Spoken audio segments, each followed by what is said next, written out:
I bet you've made this mistake with your worship sets. Nothing throws off the flow of your service like not taking into account how all of it fits together. So here are 4 things to think about when you're putting together the elements of your worship service. Hey, I'm Jeff, and I'm a worship ministry coach. I've had the privilege of coaching hundreds of worship leaders over the past number of years to overcome their obstacles and fulfill the vision that God has given to them.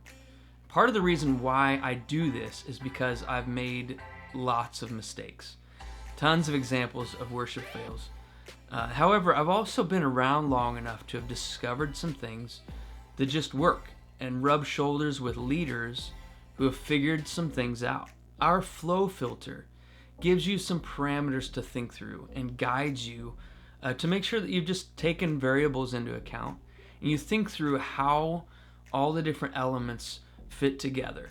And the name really says why we've developed it. Our goal in our services is to create an environment where we cohesively carve a path for people to connect with the Lord.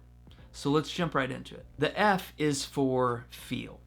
It's important to start with an understanding of the setting that you're going into. Imagine trying to fit a funeral set list as an opener for a youth camp, or like a conference opener banger set for a small Good Friday gathering. The setting or the event that you're leading within plays a huge part in setting the tone of the feel that we're going for. If the elements don't fit with the feel, it can just be jarring and create like this dissonance within your set. So you have to ask yourself, what's the feel that we're going for? What are the different elements that we can put into this setting to complement the flow of the service that we're trying to create? The L is for logistics.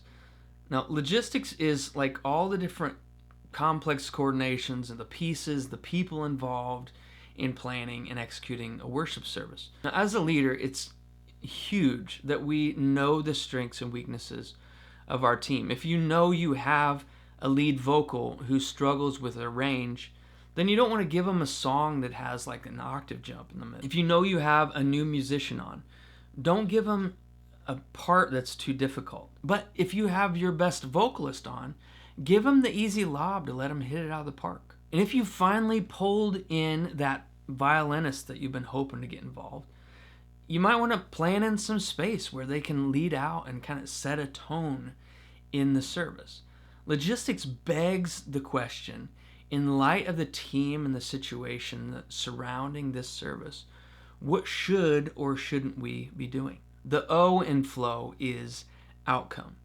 So if logistics identifies the obstacles and touching points that we should make along the way, the outcome is the big fat X that marks the spot.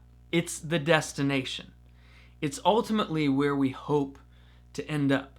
Obviously, the primary outcome that we're looking for is to glorify the Lord and to minister to Him first. But aside from that, every setting that we have has a different group of people involved, which changes the desired outcome. A multi-generational setting would tend to be maybe a little more slow-paced, meditative in nature, and have more theologically rich elements involved. Whereas, like if you're leading in a setting with all Gen Zs, you would likely need a little more energy, a little more fast-paced with more creative elements in order to meet them at their attention level. Because ultimately, you're needing to lead the congregation that is there somewhere. All of this is with the intent of fulfilling the desired outcome of connecting people with the Lord.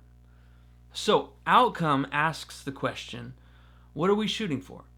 What do we hope to accomplish in this setting? What are the unique variables that we need to take into consideration when leading this particular congregation? The W is for holistic. In other words, when we step back and we take kind of a 30,000 foot view, does it all fit together? Is there a clear path from beginning to end where each element has an easy transition from one part to the next? Are there any pieces that just kind of seem out of place or that we're doing just because we always do that? Are there things that we should be doing that we're kind of afraid to take the risk on, or we're just too lazy to put forth the effort to pull it off?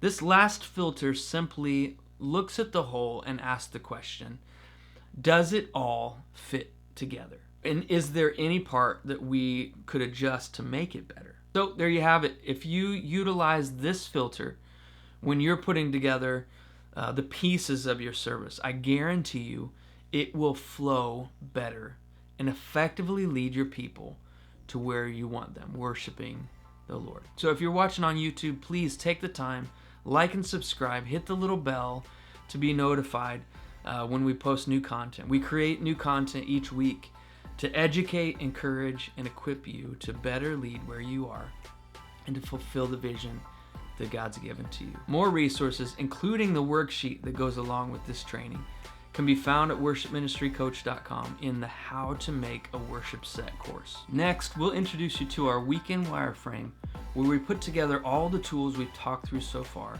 so we have a clear path heading into our next service that we're leading. As always, thanks a ton for watching. We'll see you next time.